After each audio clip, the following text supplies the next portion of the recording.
రాష్ట్ర పరిస్థితులపైన గత కొద్ది రోజుల క్రితం ప్రెస్లో మాట్లాడుతూ రాష్ట్ర పరిస్థితులు 1977 ఎమర్జెన్సీ కాలంలో ఎలా ఉన్నాయో అంతకన్నా ఘోరంగా ఉన్నాయని మాట్లాడడం జరిగింది.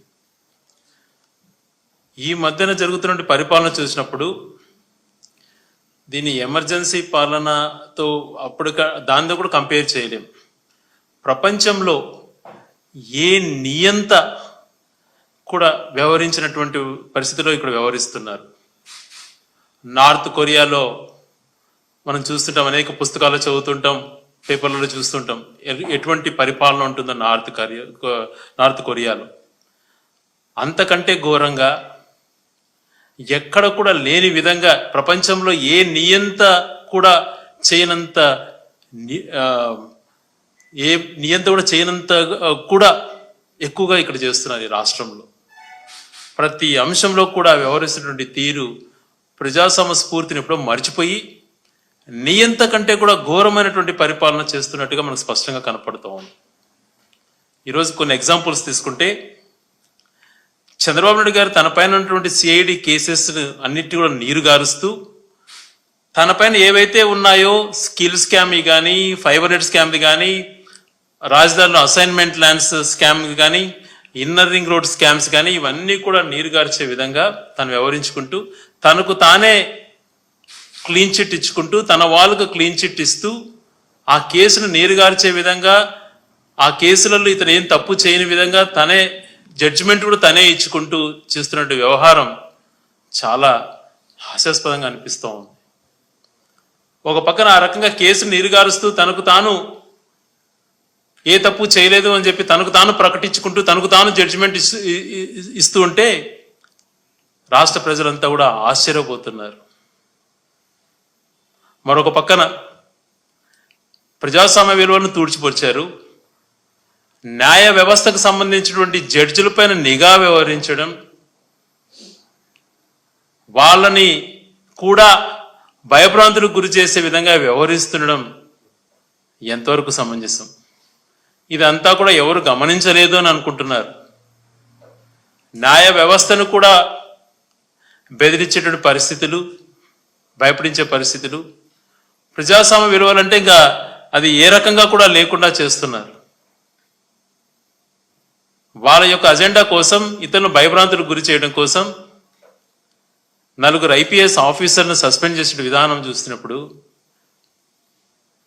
మిగిలిన అధికారులను వాళ్ళు బెదిరిస్తున్నటువంటి తీరు, వ్యవహరిస్తున్నటువంటి తీరు చూసినప్పుడు, గతంలో ఎప్పుడు కూడా ఇటువంటి రోజులు ఎక్కడా చూసిండరు. నియంత పరిపాలనలో కూడా, రాజరిక పరిపాలనలో కూడా ఇలాంటివి ఉండవు అని చెప్పి చాలా మంది మనసు విప్పి మాట్లాడుతున్నారు. ఇటువంటి పరిస్థితులు రాష్ట్రంలో ప్రస్తుతం కనిపిస్తున్నాయి. ఈ పరిస్థితులు ఉన్నాయి కదా అని చెప్పి కొంతమంది యువత ఈ రాష్ట్రంలో జరుగుతున్న పరిణామాల పైన, ఈ రాష్ట్రంలో జరుగుతున్నటువంటి సిచ్యువేషన్స్ని కొద్ది గొప్ప ప్రజలకు చెప్పడానికి ప్రయత్నం చేసి న్యాయపరంగా ఈ తప్పులు ఉన్నాయని చెప్పి సోషల్ మీడియాలో పెడితే వాళ్ళపైన కక్ష సాధింపు చర్యలు, ఇళ్ళకెళ్ళి బెదిరించడాలు, కనీసం నెంబర్ ప్లేట్ లేనటువంటి వాహనాల్లో వెళ్ళటం, సివిల్ డ్రెస్సెస్లో వెళ్ళటం, ఐడి కార్డు చూపించమంటే లేదు అనటం, అవతల వ్యక్తులకు ముసుగు కప్పటం, ఇలాంటి వివరాలు చేస్తున్నారు అని అంటే ఇవన్నీ చాలా కాలంగా నడుస్తాయని మీరు అనుకుంటున్నారు. ప్రపంచంలో పెద్ద పెద్ద నియంతలే కాలగర్భంలో కలిశారు. మీరెంత? ఎందుకు ఇలాంటి భయాందోళనకు గురి చేస్తున్నారు? మొట్టమొదటిగా మీరెందుకు ఇంత భయాందోళనకు గురవుతున్నారు? నిజాలు ప్రజలకు తెలియాల్సిన బాధ్యత ఉంటుంది కదా. నిజాలు ఏవి తెలియకూడదు, మీరు చెప్పినటువంటి వాస్తవాలు అని చెప్పేటువంటి ప్రయత్నం మీరు చేస్తున్నారు. అవే నమ్మాలి, వేరే వాళ్ళు ఏది కూడా వాస్తవాలు ఏది కూడా ప్రజలకు తెలియకూడదు, మేమైతే ఏది ప్రచారం చేసుకుంటున్నామో అది మాత్రమే చేరవేయాలన్నటువంటి ప్రయత్నంలో చూడటం మంచి పరిణామం కాదు. మొట్టమొదటిగా మనం తీసుకున్నప్పుడు ఏ తప్పు కూడా మేము చెప్పినప్పుడు ప్రతిపక్షంగా మేము చూపించినటువంటిది వాస్తవమా కాదా చెప్పే ధైర్యం ఉంటే మీరు మమ్మల్ని పిలవండి, మీ దగ్గరికి మేము రావడానికి సిద్ధంగా ఉంటాం. మేము ఈరోజు ఏదైతే ప్రశ్నిస్తున్నామో దానిపైన మీరు చెప్పాల్సినటువంటి బాధ్యత మీ పైన ఉంటుంది, ఎదురుజాలు చేయడం కాదు. ఎన్నికల మునుపు 6 నెలల ముప్పు 10 లక్షల కోట్లు అప్పు చేసేసింది. 12 లక్షల అప్పులు అయిపోయినాయి. 14 లక్షల పోలింగ్ వచ్చే టయానికి 14 లక్షల కోట్లు చేసేసారు అప్పులు. రాష్ట్రం దివాలా తీసిందని అనేక సార్లు మాట్లాడారు. తిరిగి అదే బ్రాండింగ్ వేయడానికి అధికారంలోకి వచ్చినాక కూడా మేము 14 లక్షల కోట్ల అప్పులు చేశాము అని చెప్పే ప్రయత్నం చేస్తూనే వచ్చారు. బడ్జెట్ 6 నెలల వరకు ప్రవేశపెట్టాల. నవంబర్లో బడ్జెట్ ప్రవేశపెట్టారు. నవంబర్లో బడ్జెట్ ప్రవేశపెట్టినప్పుడు వాళ్ళంతకు వాళ్ళే బడ్జెట్కి సంబంధించినటువంటి అప్పుల యొక్క జాబితాను వాళ్ళే ఆ బడ్జెట్ డాక్యుమెంట్లో పెట్టినటువంటి పేపర్ ఇది.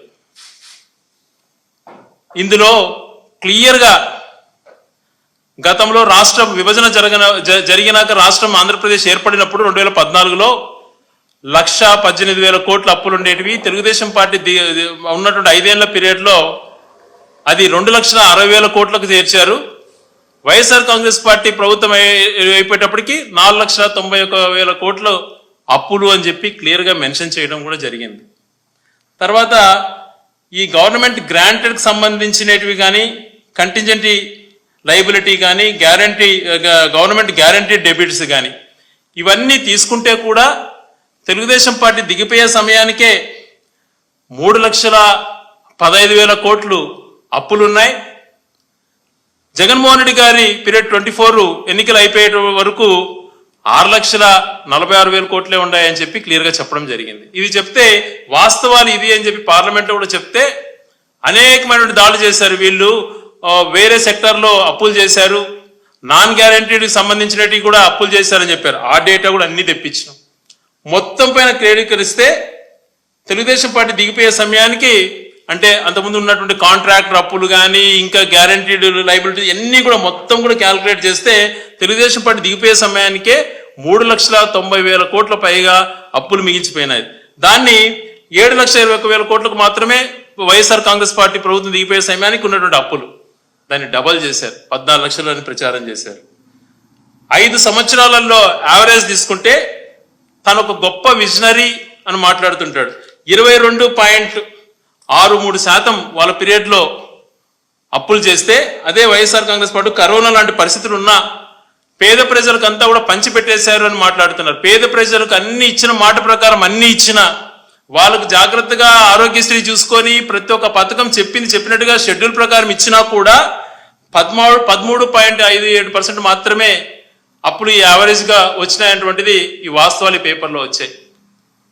ఈ ఫిగర్ చాలా మందికి వినటానికి ఇష్టం లేకపోవచ్చు, కానీ నేను ఒకటే కోరుతున్నా, విద్యావంతులను కానీ ఈ రాష్ట్ర శ్రేయస్సు గురించి ఆలోచన చేసేటువంటి మేధావులను కానీ ఈ రాష్ట్రం మంచితనం గురించి ఆలోచన చేసేటువంటి అందరికీ కూడా విన్నమిస్తున్నా, దయవుంచి ఫిగర్ చూడండి.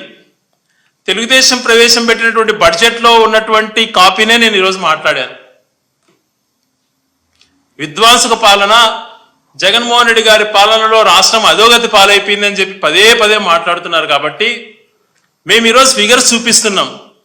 మేము మంచి పరిపాలన అందించినాము, ఒక పక్కన పేద ప్రజలకు మంచి చేస్తూ మరొక పక్కన రాష్ట్ర అభివృద్ధికి చిత్తశుద్ధితో చేశాము అని చెప్పి చెప్తుంటే మీకున్నటువంటి ఇన్ఫ్లుయెన్స్తోనో మీకున్నటువంటి అడిషనల్ అసెట్స్తోనో దాన్ని తొక్కిపెట్టేసి దుష్ప్రచారంతోనే మీరు సక్సెస్ అవుతున్నారు.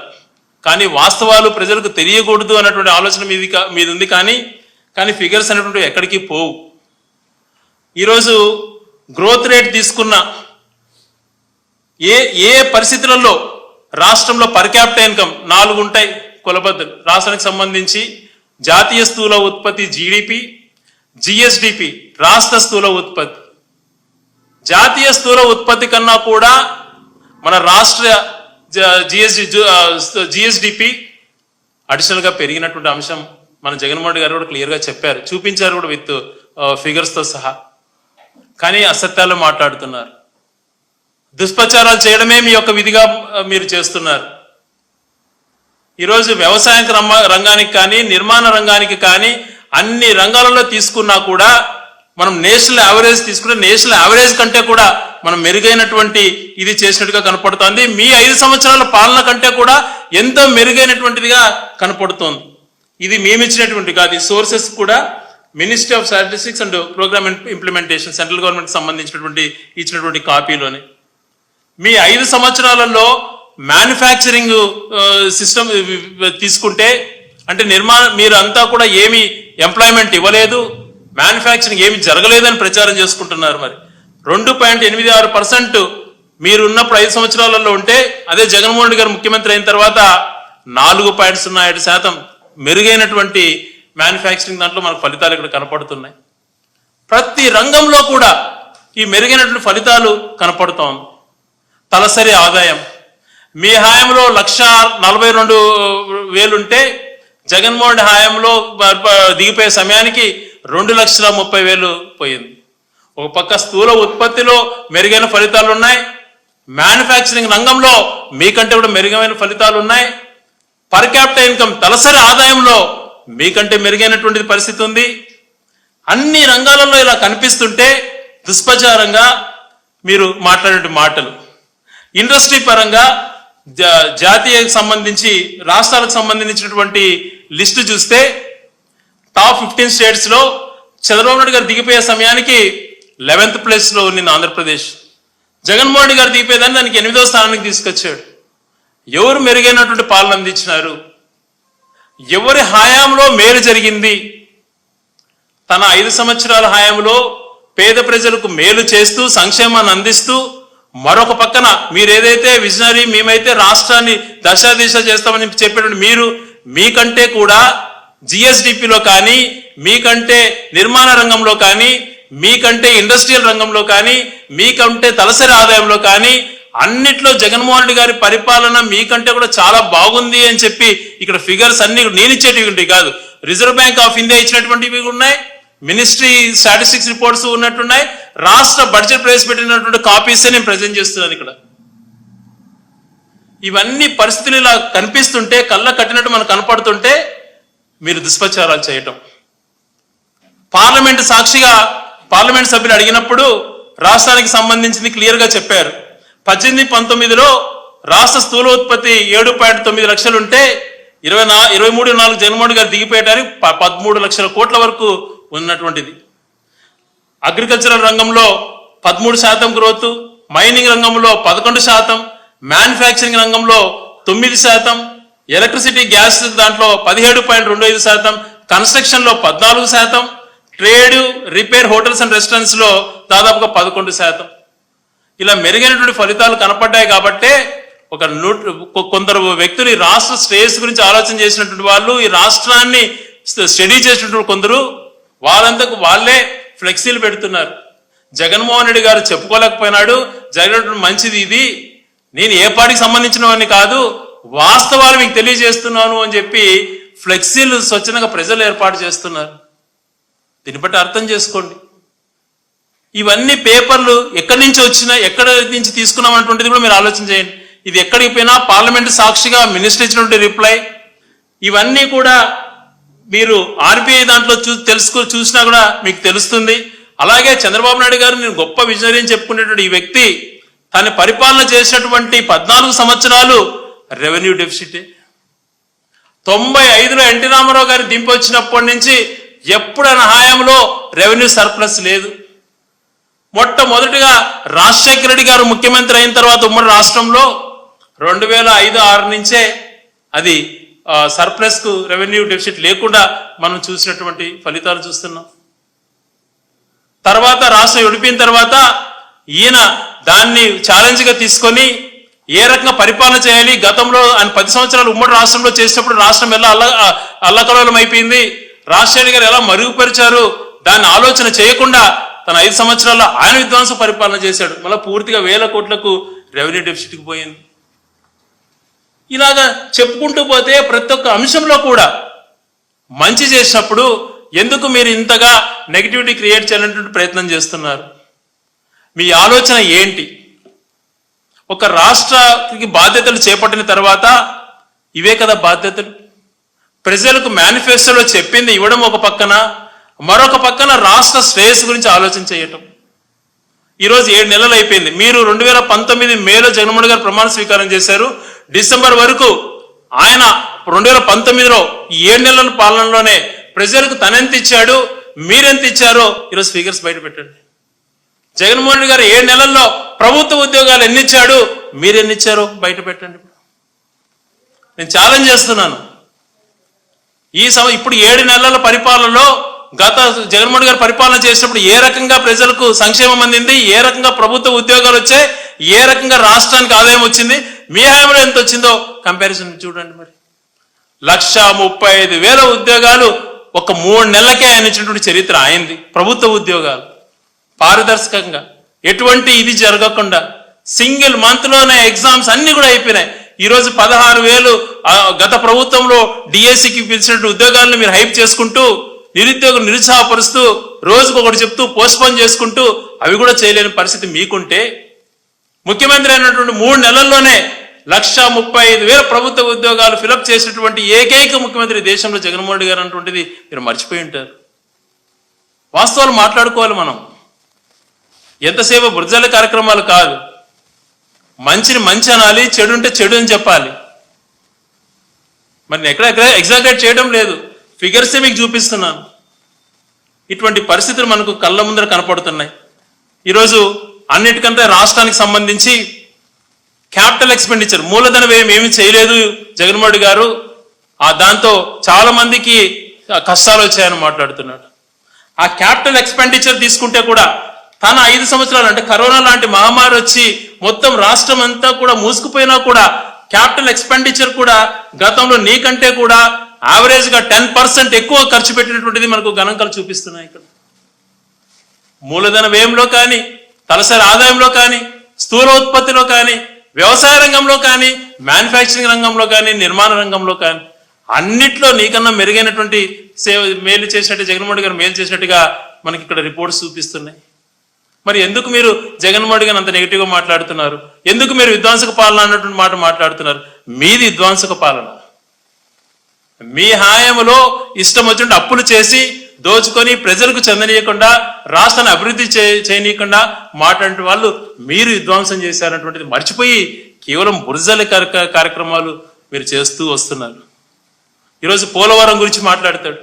ఎవరిది తప్పు? పోలవరం లాంటి ప్రాజెక్టులో చెయ్యాలని కలలు కన్ని 23 పర్మిషన్కి సంబంధించి 22 పర్మిషన్లు రాజశేఖర్ గారు తీసుకొచ్చి దాన్ని కుడి ఎడమ కాలువలు ప్రారంభం చేసి దాదాపుగా పూర్తి చేసి పోలవరానికి ఒక దిశ చేసినటువంటి వ్యక్తి రాజశేఖర రెడ్డి గారు అయితే, చంద్రబాబు నాయుడు గారు దాన్ని టేకప్ చేసి ఏదైతే సెంట్రల్ గవర్నమెంట్ జాతీయ ప్రాజెక్టులో భాగంగా వాళ్ళు టేకప్ చేస్తుంటే ఇతనికి ఎక్కడ కమిషన్లు రావు అని చెప్పి నాకు ఇవ్వండి అని చెప్పి దాన్ని లాక్కొని దాన్ని ఎటువంటి ప్లానింగ్ అన్నది కూడా లేకుండా మన నిపుణుల కమిటీ కూడా తేల్చింది చంద్రబాబు నాయుడు గారు ప్రభుత్వం చేసినటువంటి తప్పు అని. దాదాపుగా 50 నుంచి 55 లక్షల క్యూసెక్లు ఫ్లో వచ్చేది ఈ దేశంలో బహుశా గోదావరి ఉండొచ్చు. అటువంటి ఫ్లో వచ్చేటువంటి ప్రాజెక్టుకి నది డైవర్షన్ చేసి అక్కడ డైరెక్ట్ గా మెయిన్ ప్రాజెక్ట్ కట్టలేం కాబట్టి అంత ఫ్లోలో నదిని డైవర్ట్ చేసి దాన్ని నిర్మించాల్సినటువంటి పరిస్థితులలో ఎంతో గొప్పగా దాన్ని డిజైన్ చేసి స్పిల్వే కానీ అక్కడ స్పిల్ ఛానల్స్ కానీ కంప్లీట్ చేయకుండా ఈయన హడావిడిగా డయాఫ్రమ్ వాల్ అంటే మెయిన్ ప్రాజెక్టు ఏదో చూపించేయాలని చెప్పి దాన్ని కట్టడం. డయాఫ్రమ్ వాల్ కట్టేటప్పుడు ఎప్పుడు కట్టాలి? దానికి అటు ఇటుగా నీళ్లు రాకుండా కాఫర్ డ్యాములు కట్టాలి. ఆ కాఫర్ డ్యాములు కూడా నిర్మించకుండా సగం చేసి ఆ డయాఫ్రమ్ వాల్ కట్టేసేసే ప్రయత్నంలో భాగంగా ఒక్కసారిగా వచ్చినటువంటి ఫ్లడ్ డైవర్ట్ కాక డయాఫ్రమ్ వాల్ దెబ్బతిని పరిస్థితి. దాన్ని కూడా జగన్మోహన్ రెడ్డి గారిపై నిందలేయటం. ఎవరిది తప్పు అని ఎక్కడ చూసినా పేపర్లో ఎక్కడ చూసినా ఏ రకంగా రికార్డు చూసినా తెలుస్తుంది కదా. ఇన్ని రోజులు ఇంత సీనియారిటీ ఉన్నటువంటి వ్యక్తి చంద్రబాబు నాయుడు గారు నిజాలు నిర్భయంగా మాట్లాడాలి. తన తప్పును అవును ఇది తప్పు జరిగింది నా హయాంలో దాన్ని రెక్టిఫై చేసుకొని చేస్తానని మాటలు మాట్లాడకుండా అద్దామంటే ఇంకొకరి పైన నింద వేసేసి తను చేసిన తప్పులు కూడా ఇతరులపైన రుద్దేటువంటి ప్రయత్నం చేయడం ఎంతవరకు సమంజసం? మీదే మాదే విధ్వంసక పాలన. ఈ రకంగా చూసుకుంటే ప్రతి ఒక్కటి కూడా మీకు చెప్పాను. పోలవరాన్ని ఏం చేశారు, రాష్ట్ర ఆర్థిక పరిస్థితి ఏ రకంగా మీరు చేశారు అటువంటిది. ఈరోజు 50,000 కోట్లు పైగా టెండర్లు పిలుస్తున్నాము, రాజధాని కొత్త రాజధాని నిర్మిస్తాను అంటున్నావే. 390 కోట్లతో వైజాగ్ లో ప్రజలకు వైజాగ్ సిటీకి ఒక అసెట్ గా మార్చడానికి ఒక భవనం నిర్మిస్తే ఎంత ఇష్యూ చేశారు దానిపైన.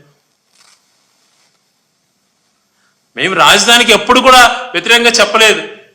కట్టు, నువ్వు సెక్రటేరియట్ కట్టు, ఒక మంచి ప్లేస్లో అక్కడ కడితే నీళ్ళన్నీ కూడా మునిగిపోయేటువంటి పరిస్థితి వస్తుంది. దీనికి ఆన్సర్ చెప్పు. 50,000 కోట్లు ఒకసారిగా ఆ పరిస్థితులు మనకు ఉన్నాయా? అలాగే వెనకబడినటువంటి ప్రాంతాలు ఉన్నాయి కదా, రాయలసీమ, ఉత్తరాంధ్ర, వాళ్లకు కూడా సైమల్టేనియస్గా ఏం చేస్తున్నావు అని చెప్పి అడుగుతాం తప్పితే నిన్ను ఏ రోజు కూడా ఆ ప్రజలకు ఉపయోగపడే కార్యక్రమాన్ని ఎప్పుడు కూడా వైసీపీ ఇప్పుడు వ్యతిరేకించదు. కానీ నువ్వు చేసేటువంటి డ్రామాను ఎంటగడుతుంది.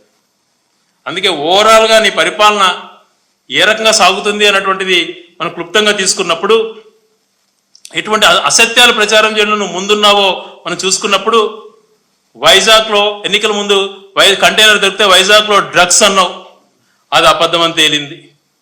ల్యాండ్ టైటిలింగ్ యాక్ట్ పైన అభియోగాలు మోపావు, దానిపైన ఏది నిరూపించలేకపోయినావు, అది అబద్ధం. 14 లక్షల కోట్లు అన్నావు, అప్పు చేశారన్నావు, అది అబద్ధం. రంగులు పోయటానికి 4,000 కోట్లు వాడారు అని చెప్పావు. పవన్ కళ్యాణ్ గారే దాన్ని అసెంబ్లీలో లేచి కేవలం 100 కోట్లే మాత్రమే అన్నటువంటిది జరిగింది. 4,000 కోట్లు దుష్ప్రచారం, తప్పుడే ప్రచారం. 30,000 మంది అమ్మాయిలు హ్యూమన్ ట్రాఫిక్ అయినారు అన్నారు, అది అబద్ధం. నిజయవర్గంలో 500 మంది యువతకు 10 లక్షలు ఇస్తారన్నారు, అది అబద్ధం. చిరంజీవి గారితో దండం పెట్టించుకున్నారు అన్నారు, అది అబద్ధం. సీనియర్ నటులైనటువంటి మహేష్ బాబు, ప్రభాస్ లాంటి వ్యక్తులను అవమానపరిచారు అని అన్నాడు, అది అబద్ధం. రాష్ట్రం శ్రీలంక అవుతుంది అన్నాడు, అది అబద్ధం.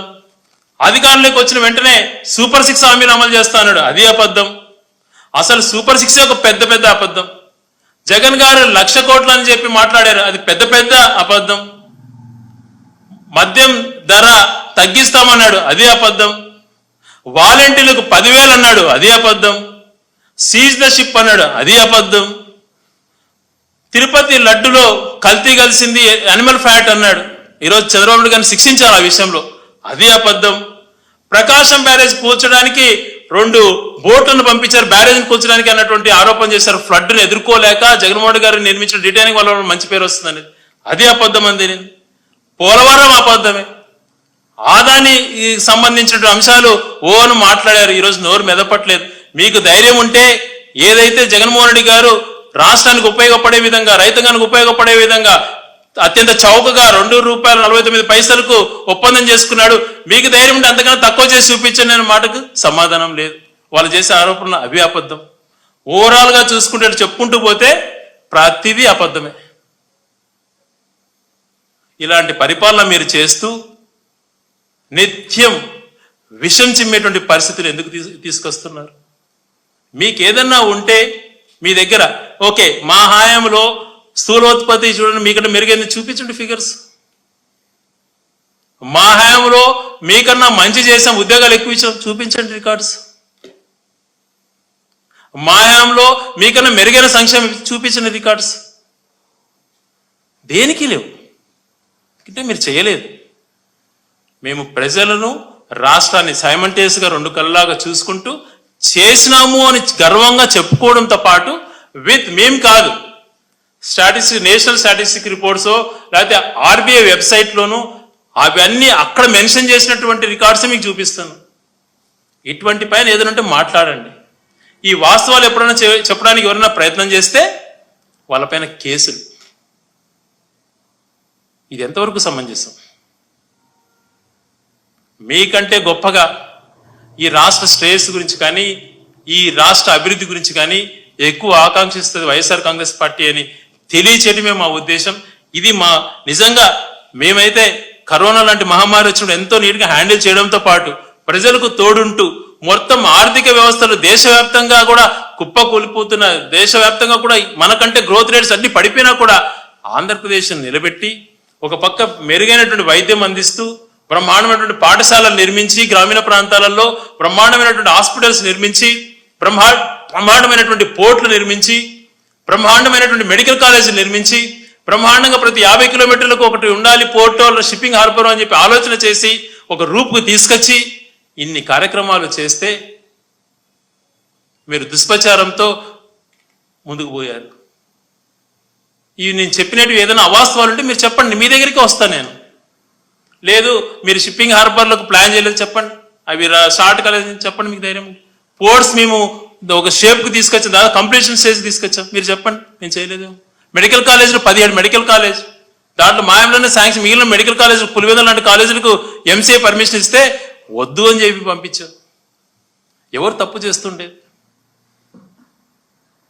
దయ ఉంచి చంద్రబాబు నాయుడు గారు, అనుభవం ఉంది అని చెప్పుకోవడం కాదు, మంచి చేయి రాష్ట్రానికి.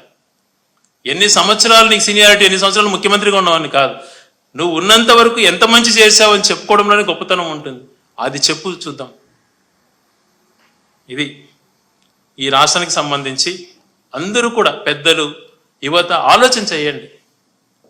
ఒక బ్రాండింగ్ ఇవ్వడానికి ప్రయత్నం చేస్తున్నాడు, మాకు పరిపాలన అయితే చేత కాదు, విధ్వంసక పాలన.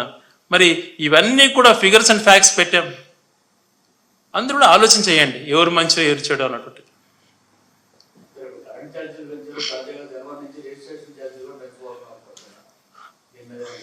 ప్రతి అంశము కూడా ఇప్పటికి 6,000 కోట్ల పైగా ప్రజలను ఎత్తిన భారాన్ని మోపారు, ప్రజలు కడుతూ వస్తున్నారు.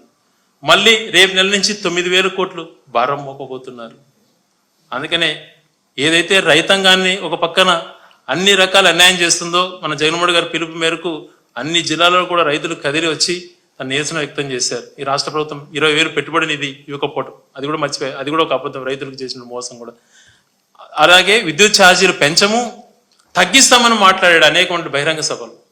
ఈరోజు విద్యుత్ ఛార్జీలు పెంచుతున్నాడు. దీనిపైన కూడా వైఎస్ఆర్ కాంగ్రెస్ పార్టీ పోరుబాటు చేస్తుంది. చంద్రబాబు నాయుడు ఎప్పుడు చెప్తుంటాడు, చంద్రబాబు నాయుడు బాబు షూరిటీ అన్ని గ్యారంటీ అని. ఆయన చెప్పినట్టు ఏది గ్యారంటీ లేదు, కానీ ఒకటి మాత్రం ఉంది, వీరబాదుడు గ్యారంటీ అనేది అర్థమైంది. చంద్రబాబు నాయుడు షూరిటీ, వీరబాదుడు గ్యారంటీగా తయారైంది రాష్ట్రం.